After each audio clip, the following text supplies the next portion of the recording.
हमें कैसे पता चलता है कि रियल एस्टेट में या प्रॉपर्टी में इस वक्त मार्केट में ये कीमत चल रही है, इसका तयन कैसे किया जाता है? आपने अक्सर सुना होगा कि आपको ये बात सुनने में मिलती है कि इस वक्त आपकी प्रॉपर्टी की मार्केट के अंदर ये वैल्यू है, तो ये मार्केट कैसे पता चलती है? तो इसी हवाले से आज हम बात करने वाले हैं। मेरा नाम मोहम्मद अब्दुल्ला है। M2 मार्केटिंग के प्लेटफॉर्म से मैं मुंसलिक हूँ। सैयद इब्रार साहब जो कि सऊदीया से ताल्लुक़ रखते हैं, उन्होंने हमसे ये क्वेश्चन किया कि आपको कैसे पता चलता है कि जो रियल एस्टेट में इस वक्त मार्केट के अंदर ये वैल्यू चल रही है, इस प्रॉपर्टी की ये वैल्यू चल रही है, तो ये आपको कैसे अंदाज़ा होता है? तो ये क्वेश्चन अच्छा क्वेश्चन था उनका। तो मैं इस वाले से एक आंसर करना चाहूँगा। जो ज़्यादा इंटरेस्टेड बात है वो मैं आपको बताता हूँ उसमें, लेकिन इस क्वेश्चन का आंसर ये है कि जब हम रियल एस्टेट के जब बड़े बड़े मास्टर्स होते हैं, उनके साथ जब हमारी मुलाकात होती है, ये मीटिंग्स होती हैं, और उस हवाले से वो चूँकि बाखबर रहते हैं, इस हवाले से उनको पता होता है। तो एक तो उनसे डिस्कशन से और मीटिंग से हमें मालूम हो जाता है। दूसरे नंबर पे जो हेड ऑफिस होते हैं, जहाँ पर चीज़ों की ट्रांसफ़र्स की जा रही होती हैं, वहाँ जब हम जाते हैं तो वहाँ से हमें ये मालूम होता है कि इस वक्त जो कस्टमर्स की या क्लाइंट्स की कितनी डिमांड है और कितनी चीज़ें ट्रांसफ़र हो रही हैं, प्रॉपर्टीज़ कितनी ट्रांसफ़र हो रही हैं और किस रेट्स पे ट्रांसफ़र हो रही हैं। तो ये चीज़ें होती हैं जिनसे ये अंदाज़ा लगाया जाता है कि इस जगह की या फ़लाँ एरिया के अंदर रियल एस्टेट की जो मार्केट है वो किस हद तक है। तो ये एक है। तो ये जो है, इसके लिए आपको थोड़ा आगे तक अपने मामलात रखने पड़ते हैं, तो आपको इल्म हो जाता है।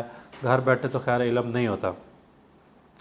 जो ज़्यादा इंटरेस्टेड बात इसमें वो ये है कि आप देखेंगे रियल एस्टेट के अंदर जो उतार चढ़ाव है वो देखें। इस ज़मन में मैं आपको ये भी बता दूं कि कैसे आता रहा और जो है अभी मज़ीद किस तरह आना है।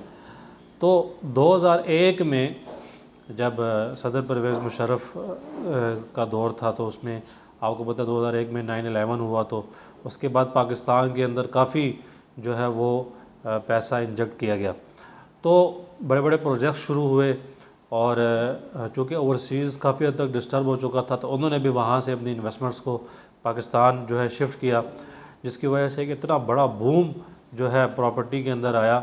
जो लोग आप में से उस वक्त रियल एस्टेट में कुछ ना कुछ इन्वेस्ट जिन्होंने किया होगा या जानते होंगे, उनको पता होगा कि 2005 तक जो है इतना एक बड़ा बूम था प्रॉपर्टी में कि मतलब हैरानकुन सूरत हाल थी, हैरानकुन।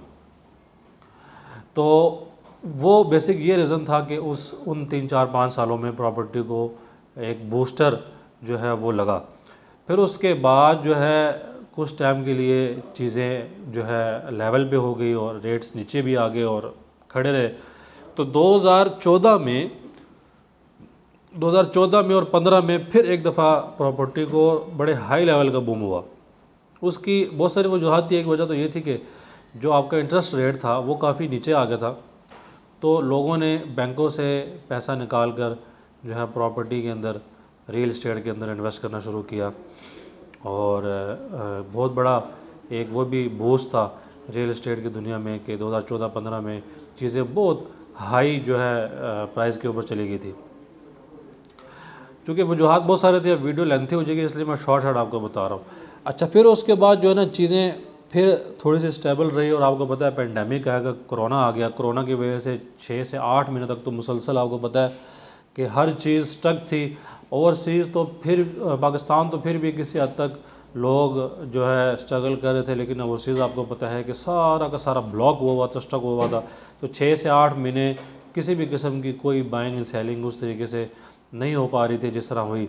और चूँकि इकॉनमी को सामने रखते हुए वज़ीर आज़म इमरान ख़ान ने भी जो PM-MST स्कीम मुतारफ़ करवाई लॉकडाउन के बाद, और PM-MST स्कीम मुतारफ़ कराने के बाद, ये दोनों रीज़न थे जिसकी वजह से एकदम से फिर दोबारा रियल एस्टेट के अंदर बहुत बड़ी इन्वेस्टमेंट स्टार्ट हुई, जिसकी वजह से रेट्स फिर ऊपर चले गए। 2021 के अप्रैल से लेकर जो है 2021 के एंड तक जो है सितंबर तक ये रेट्स फिर जो है इतने ऊपर चले गए, इवन कि आप हैरान होंगे कि जो है एक एक प्लॉट, जो प्लॉट 20 लाख 25 लाख का था, वो ऑलमोस्ट डबल के करीब हो चुका। जहाँ तक लगता है कि आगे 2-3 महीने यानी मार्च तक जो है, ये मैं ओवरऑल आपसे बात कर रहा हूँ, किसी एक इलाके की बात नहीं कर रहा, ओवरऑल मार्केट की, रियल एस्टेट मार्केट की बात कर रहा हूँ कि मुझे ऐसा लग रहा है कि अब मार्च तक या अप्रैल तक रेट्स अभी इस वक्त जो है जिस हद तक थे उसी लेवल पे रहेंगे या थोड़े से उससे कम होंगे, और उसके बाद फिर दोबारा जो है इस पर बूस्ट आने के चांस है। तो जो ज़्यादा जो ज़रूरी बात है, जो भी नाज़रीन सुन रहे हैं इस वक्त, उनसे ये कहूँगा कि इस वक्त ओवरऑल रेट जो है वो स्टेबल है। और ख़ास तौर पर मैं आपको, चूँकि रावलपिंडी इस्लामाबाद से मैं मुंसलिक हूँ और ज़्यादातर हम उसी की प्रॉपर्टीज़ डील करते हैं या लाहौर की, तो जो रावलपिंडी इस्लामाबाद में आपको पता है कि एक बहुत बड़ा बूस्टर लगने वाला है जो कि रावलपिंडी रिंग रोड के हवाले से है।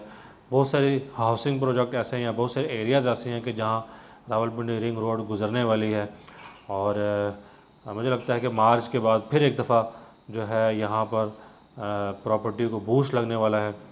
तो किसी भी तरह की इन्वेस्टमेंट के लिए आप M2 मार्केटिंग के दिए गए नंबर्स पर रब्ता करें, चैनल को लाइक करें, सब्सक्राइब करें एंड शेयर करें। बहुत शुक्रिया। अल्लाह हाफ़िज़।